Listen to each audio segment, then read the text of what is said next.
Hai semuanya, selamat datang di Tilkul Stories. Kali ini saya akan menceritakan film berjudul I Spit on Your Grave 2 2013. Menceritakan tentang pelecehan pemerkosaan yang mana setelah wanita tersebut diperkaus, tentu saja ia melakukan balas dendam dengan dipenuhi jiwa sosiopat untuk membunuh para pelaku tersangka. Mau tahu? Ya udah, langsung saja saya ceritakan. Semongko, let's go.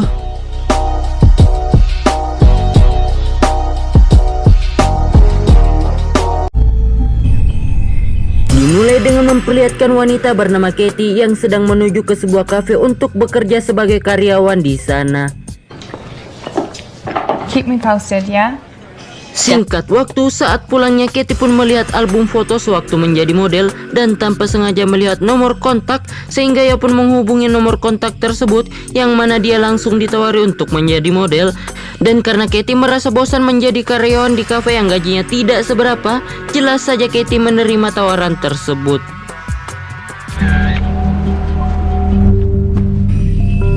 Di saat Katie menuju untuk pemotretan, ia disuruh oleh tukang foto bernama Ivan untuk mengganti pakaiannya di depannya. Where do I get changed? Right here? I'm joking.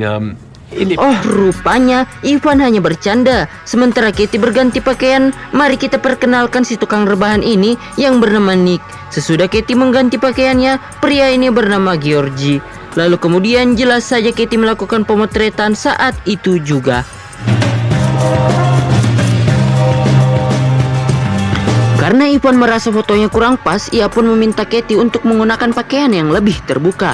Akan tetapi, jelas Katie menolak hal tersebut dan memutuskan untuk pergi dari tempat itu. Singkat cerita, esok pun nongol, yang mana saat Katie berada di apartemennya, si Georgie datang ke sana bermaksud untuk memberikan flashdisk foto kemarin. Akan tetapi Katie menolak dan menyuruh Georgie pergi dari tempat itu saat itu juga. Saat di malam harinya, ketika Katie sedang bobo, ia mendengarkan cekrak-cekrik dan rupanya, ya, tanpa Katie sadari, Georgie menyelinap masuk untuk memfotonya di saat ia tidur. Lalu jelas Katie menyuruh Georgie pergi dari apartemennya, namun karena tidak mau pergi, Katie pun ingin kabur. Akan tetapi ia ditangkap, lalu kepalanya dibenturkan berkali-kali sampai ia teler.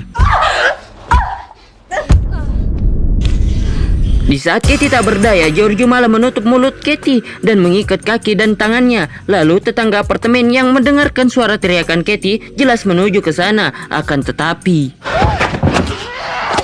ya, tanpa orang itu sadari, Georgie sudah standby untuk mencolok-colok perutnya sampai ia terkapar. Kemudian inilah scene yang membagongkan. Ya, Georgie memper Katie di depan tetangga Katie tersebut.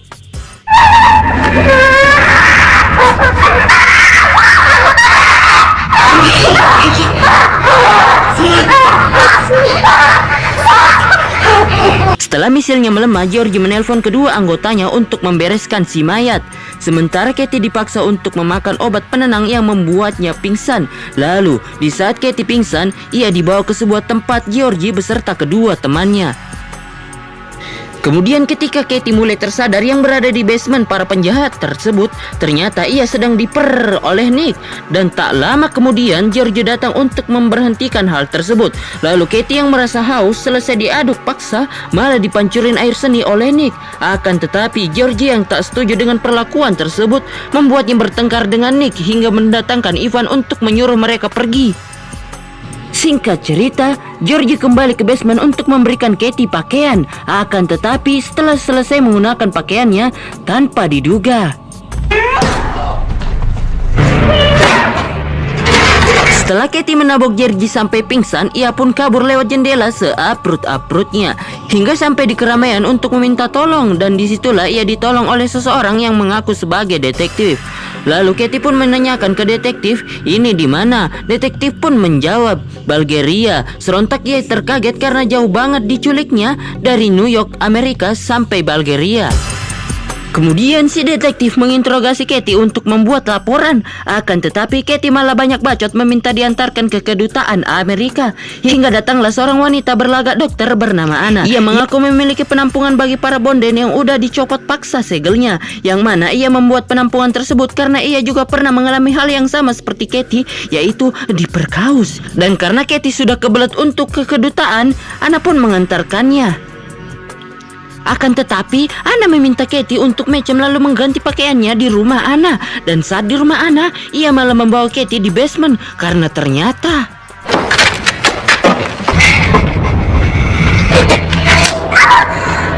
rupanya Anna telah memanipulasi Katie, yang mana ia lakukan hal tersebut karena ternyata Anna adalah ibu dari ketiga berandalan itu. Kemudian Ivan yang jengkel mencubit puting Katie sampai menjerot. Tak lama kemudian datang seorang aki-aki yang tanpa rasa kasihan langsung menyetup Anna berkali-kali dari setiap sisi tubuhnya hingga dalam mulutnya, bahkan dalam sudahlah.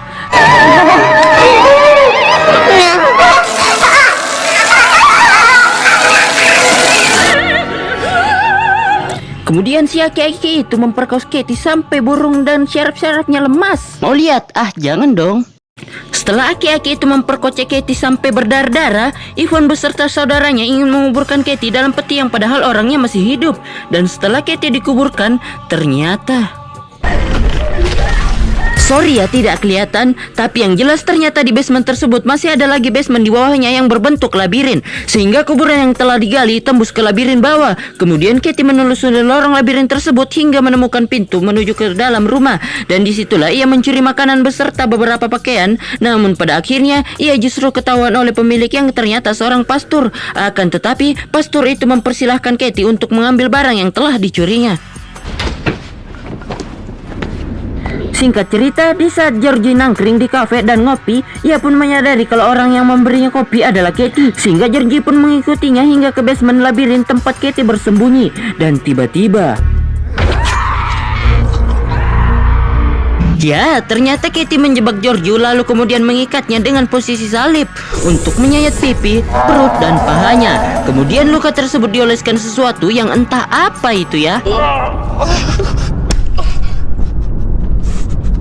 Kemudian scene beralih kepada Nick di klub yang sedang abuk-abukan bersama bonden-bondon sampai mabuk di toilet. Dan tanpa diduga Katie tiba-tiba nongol langsung menendang kepala Nick, lalu mencelup-celupkan kepalanya di tempat boker sampai benar-benar Nick mabuk yang bikin Katie puas.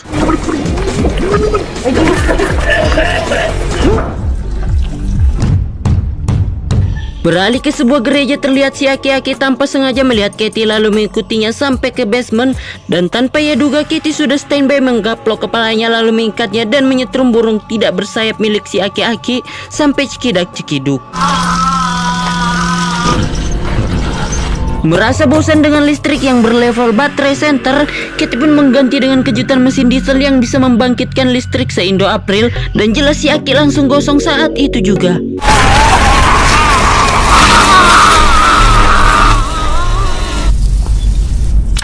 Beralih kepada Anna yang terkaget melihat kamarnya berantakan. Lalu karena mendengar suara di basement, ia pun menuju ke sana. Dan tanpa ia sadari, Katie menampol wajahnya. Kemudian memperlihatkan kondisi Georgie yang sudah sekarat dengan luka membengkak karena infeksi. Lalu kemudian dengan gilanya Katie memetikan Anna.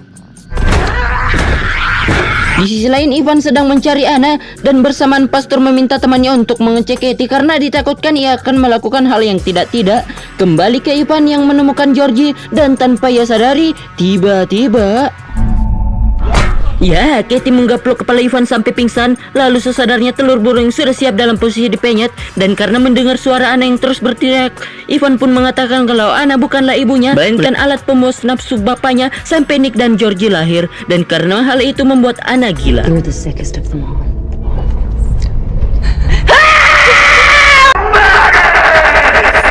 Tak ingin bertele-tele, Katie pun mencabut puting Ivan yang tentu saja sampai lepas. Kemudian memenyet kedua telurnya sampai semua air keturunan yang terbuang sia-sia, yang tentu saja membuat Ivan koit saat itu juga.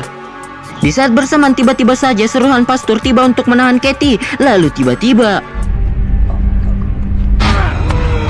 Oh, rupanya Ivan pura-pura koit dan membokongi Katie, akan tetapi si pastor langsung menembaknya sampai mati.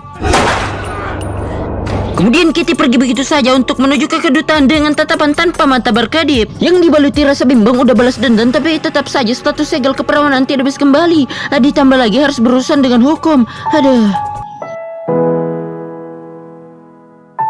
Lalu selesai sudah alur cerita film ini, dan saya di sini tidak tahu dengan siapa mengucapkan terima kasih sudah menonton, dan sampai jumpa di video selanjutnya. Dah.